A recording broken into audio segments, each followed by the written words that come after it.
मित्रों, आज की कहानी बहुत ही ज्ञानवर्धक एवं शिक्षाप्रद होने वाली है और मेरा आपसे एक निवेदन है कि हमारी इस वीडियो को पूरा देखना और हमारी वीडियो के अंत तक साथ बने रहना। मित्रों, यदि वीडियो पसंद आए तो हमारी वीडियो को लाइक करके और हमारे चैनल को सब्सक्राइब करने की कृपा करना।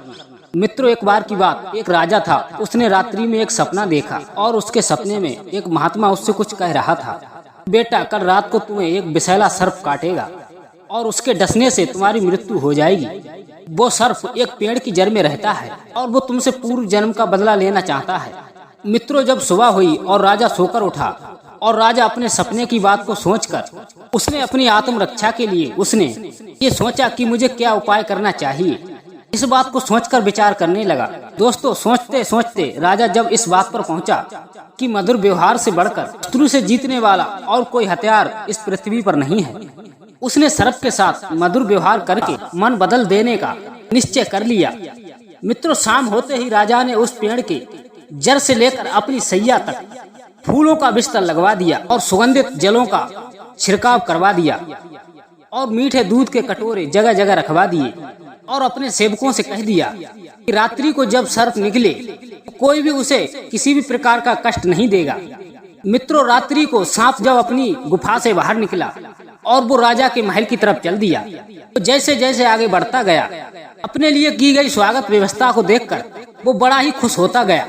फूलों के बिछौनों पे लेटता हुआ और मन भावनी सुगंध का आनंद लेता हुआ और जगह जगह पर मीठा दूध पीता हुआ आगे बढ़ता जा रहा था।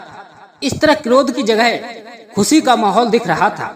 दोस्तों, जैसे जैसे सर्प आगे बढ़ता गया, ऐसे ही वैसे उसका क्रोध शांत होता गया। जब राजमहल के दरबार पे वो प्रवेश करने लगा तो सर्प ने देखा कि दरवाजे पर पहरेदार खड़े हैं और वो सैनिक जरा भी हानि पहुंचाने की कोशिश नहीं कर रहे थे। ये शांत स्वभाव का दृश्य देखकर उस सर्प के मन में स्नेह उमड़ आया। सर्प को मंत्र मुग्ध कर लिया था। दोस्तों, कहाँ वो राजा को डसने चला था, परंतु अब उसका कार्य उसके लिए असंभव हो गया। हानि पहुंचाने वाले शत्रु के साथ जिसका ऐसा मधुर व्यवहार है, उस धर्मात्मा राजा को अगर मैं डसूं तो किस प्रकार डसूं, संग उस सर्प के मन में चल रहा था और वो सर्प इस प्रश्न को सोचकर दुविधा में पड़ गया। राजा के पलंग तक पहुंचने तक उस सर्प का व्यवहार पूरी तरह बदल गया। कुछ देर बाद सर्प राजा के शयन कक्ष में पहुंचा। तभी सर्प ने राजा से कहा, हे राजन, मैं तुम्हें काटकर अपने पूर्व जन्म का बदला चुकाने आया था, परंतु तुम्हारे सद्व्यवहार को देखकर मुझे ही परास्त कर दिया। और वो सर्प कहने लगा, हे राजन, अब मैं तुम्हारा शत्रु नहीं हूँ, मैं आपका मित्र हूँ। मित्रता के उपहार के स्वरूप मैं अपनी कीमती मणि तुम्हारे लिए भेंट करना चाहता हूँ। लो, मेरी इस अमानत को अपने पास रखो। इतना सब कहकर सर्प ने अपनी मणि राजा के सम्मुख रख दी और सर्प वहाँ से चला गया। मित्रों, ये एक कहानी ही नहीं, इंसान के जीवन की एक सच्चाई है।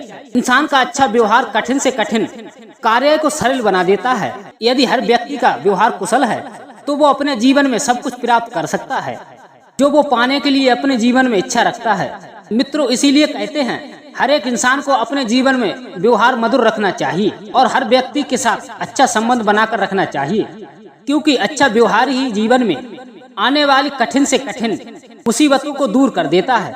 मित्रों, जैसे राजा ने अपने मधुर व्यवहार के कारण विषैले सर्प के मन को बदल दिया और वो सर्प अपने पूर्व जन्म का बदला लेना चाहता था, वो बदले की जगह राजा से मित्रता कर बैठा और राजा को अपनी बहुमूल्य मणि दे गया। दोस्तों, यदि ये कहानी आपको पसंद आई हो तो हमारी वीडियो को एक लाइक अवश्य करना और हमारे चैनल को सब्सक्राइब करने की कृपा करना। मित्रों, मिलते हैं ऐसी ही और किसी ज्ञानवर्धक कहानी के साथ। तब तक के लिए जय श्री कृष्ण, जय श्री राधे।